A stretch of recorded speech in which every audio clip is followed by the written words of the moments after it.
Hey everybody, Glenn from Third Millennium here. I'm going to take a few minutes today to show you how simple it is to install our Millennium-5 speakers into the headrests of a 1990 through 97 Miata. We've actually got a seat pulled out here from a 96. It's the same for all years with one exception, well, two exceptions really. One exception is on the M editions and some of the R packages. They were limited edition runs for a couple of those years. 2,000-3,000 vehicles. They did have a different headrest speaker setup in the seats. We're going to do another video that talks about those. 99% of the hundreds of thousands of Miatas that Mazda made from 90 to 97 use this same conventional setup that we're going to be showing you here. So this will apply to most of them. One thing we'll also do is, first thing as we're going to get to work here, we're going to open this up. So if you want to check out exactly what you have in your seats, this is the first thing you're going to do. It takes 5 minutes. You'll see exactly what your setup is and if the Millennium-5s are appropriate. Now the other scenario where this might not work is on base model Miatas. There were no headrest speakers. There weren't any speaker boxes in the seats for mounting the speakers. We actually have a complete retrofit kit that we make available that has our own speaker boxes that screw right into the seats, along with our Millennium-5s. So that's a way that you can take a Miata that never had headrest audio, give it better than the factory original audio. And then that other scenario is, a lot of these cars now, up to 27 years old, a lot of people have done a lot of things through the years to these cars. They've pulled out speakers, they've tried putting in things they've made or just stuffed loose speakers in.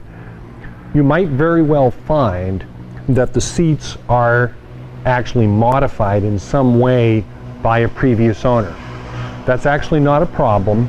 Our retrofit kit will allow you to put it all back into the factory setup, except using the Millennium-5 speakers that are significantly better than the stock speakers. So let's go ahead and get started. All right, let's take a second and just talk about what you actually need to do this job. All of our speakers are designed to be a direct plug-in to replace the factory speakers so that you don't have to cut anything, you don't have to modify your seats or your doors or anything else. So you just need common hand tools. So for this job, you're going to need a Phillips head screwdriver. This is a standard number 2 size. Some sort of a small flat-bladed screwdriver can be helpful. Many times these speakers are actually stuck into the headrest and you got to give them a little pry, and we'll show you that. A needle nose plier is very helpful. It's not required, but it really is handy. If you don't actually have yourself one of these, your next trip down to Home Depot or something, just pick one up. It is a very handy tool to have around. Just save your fingers and so forth. And of course you're going to need a pair of our Millennium-5 speakers. We sell these in sets of 2 or in sets of 4, depending upon whether or not you want to do one seat or both seats in your Miata. All right, I've got the camera set up here so that we can give you a good view of the seat as we're going to work on it. Now, this seat is obviously pulled out of the Miata. Just to replace the headrest speakers, it is not necessary to take the seats out. Just happen to have this one out. So we've got it up here on a bench, makes it a little bit easier to set up the camera to show you guys how to do it. Now, the way these seats work is the headrests are actually wired up. There's a plug down in the underneath side of the seat. I'll hold it up here so you can see it. Now again, this plug didn't exist on all models. If you had headrest speakers, it's down there. That was how you connected into the audio system. But all you really need to know is if you're going to pull the seats out, you'll have to remove that, and also usually the connector for the seatbelt buzzer as well. But again, just to do the speakers, you don't have to take it out. There's actually a zipper tucked up under this little piece of vinyl from the back. This is where your needle nose pliers comes in really handy. It's always on the side over here. Grab the tab with the needle nose, raise it a little bit, and then just work the zipper across and down to the other side. They almost never jam. It's a pretty good quality zipper. That allows you to just pull the fabric down from the headrest area. Now, you can see the fabric is actually perforated to allow some of the sound through, as is the foam. This is just a plastic cover. Now, on some models, there could be a single screw here holding it in place. A lot of models, there won't be any screws. And on this one, there's no screws. The reason why it doesn't really matter is all this is doing is keeping the shape of the seat in place. It's a piece of plastic on the inside, some more perforations again. This is just to shape out the front of the seat. Doesn't need to be fastened. Obviously the cloth is going to hold it into shape. So if you find you take your seat apart and this piece is missing, this is something you should be able to get out of salvage yard or eBay without too much trouble. So let's go ahead and set that aside. Here are your two speakers with the two speaker boxes. So if you open the seat up and you got nothing here at all, just two holes, that means you'd need our retrofit kit, which includes not only the speakers, but also these boxes that are here as well that the speakers mount into. Your Miata may or may not have wiring in place. Some of the early ones, the seats didn't have any wire at all. Later ones, there was wire but no boxes. If you need the wire, we actually sell a wiring kit with everything you need to hook up the headrest speakers, including a plug for underneath the seat. But if you've got this sort of a scenario, you're in luck. This means all you've got to do is replace the existing speakers. 4 Phillips head screws. Just to speed things up, I'm going to use a powered driver here.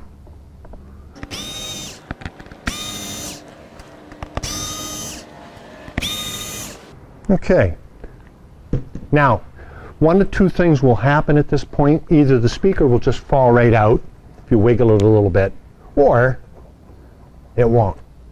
Some of these, they put the tiniest little bead of a sealant to sort of gasket the speaker against the box. Not all of them. Others, just from years of sitting in the heat, they've actually sonically welded themselves. These boxes are just ABS plastic. This is where your little screwdriver comes in handy. If you've got this and it doesn't come right out, you've got room in the corners. You want to work the screwdriver in and pry a little bit, but not go crazy. You want to move from one corner to another so that you're loosening all the way around on the box. And just keep going around, and eventually the speaker will loosen and kind of fall forward. We're almost there. This one does have a little bit of sticky behind it. I can feel it.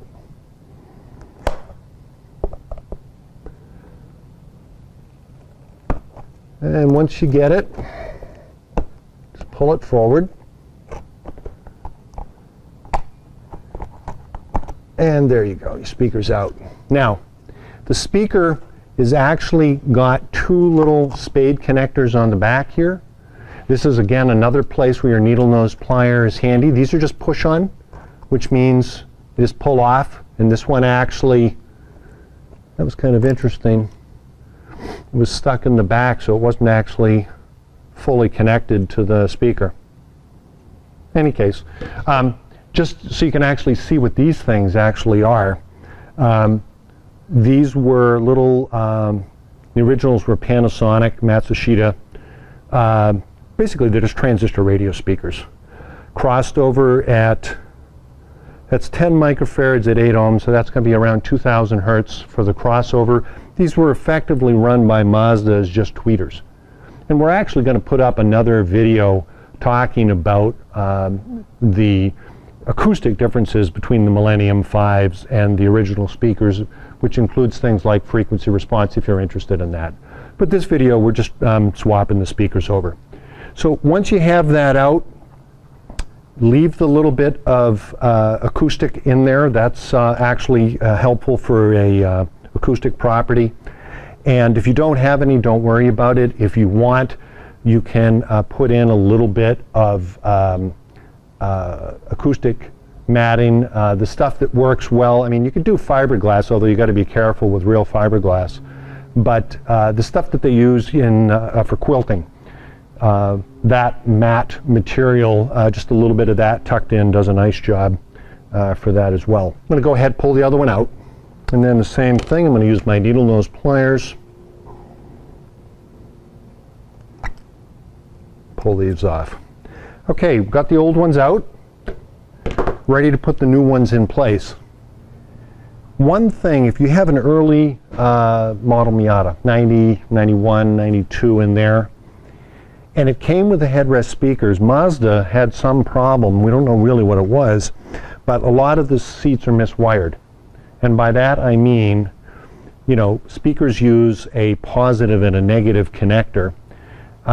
And in many of those early model years, they were reversed for one or more of the speakers. Some of them were tied together with the other channel and so forth, making a short.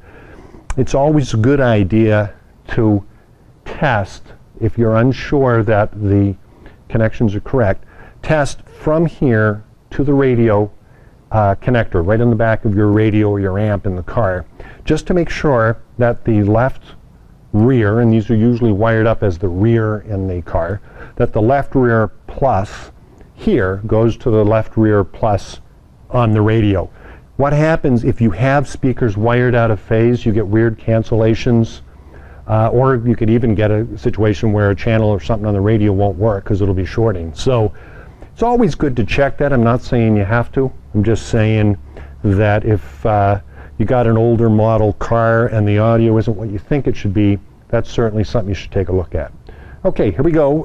Millennium-5s. We have the connectors that are on here. Try to show you the small and the large. These match the factory setup so that you cannot put these on in the wrong place. And again, I like using the needle nose pliers for doing these. Just set them back into place, and using the screws that you took out, just put it right back in as it was.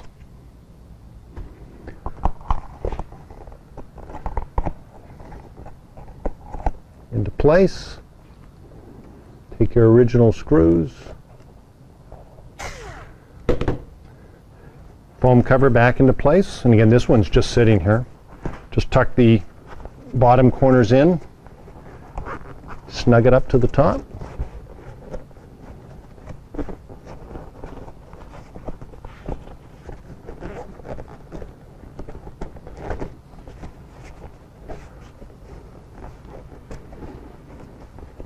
I'm going to grab my needle nose pliers, start over on the side here with the zipper.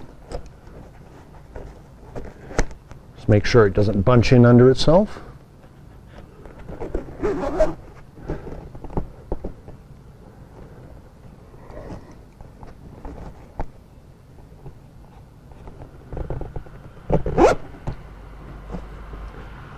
And you're all set. So at this point, you're ready to go out, go for a ride, listen to some music. Just one tip for setting up the balance on your speakers. These speakers are designed not to be the primary speakers, but to fill in, help with road and wind noise. So on the balance on your radio, do this when you're just sitting, not when you're out actually on the road. Pick out some good music. A CD is preferable to broadcast radio. Go ahead and get played. Fade to just the door speakers so that those are primary. Get the balance left and right the way you want, the bass and the treble. Then fade very slowly to the headrest speakers so that these become just a little bit louder than the door speakers. And then go and fade back until the door speakers are loudest. That's the best spot for getting a nice stereo image, but also helping with wind and road noise. Anyway, hope this video has helped you guys out, showing you how easy it is to install our Millennium-5 speakers. We'll have a link right at the end of this video if you're interested in purchasing, right off our website. And please subscribe to the channel if you found this helpful. We'll have more Mazda audio videos coming, and also give us a like. Thanks very much.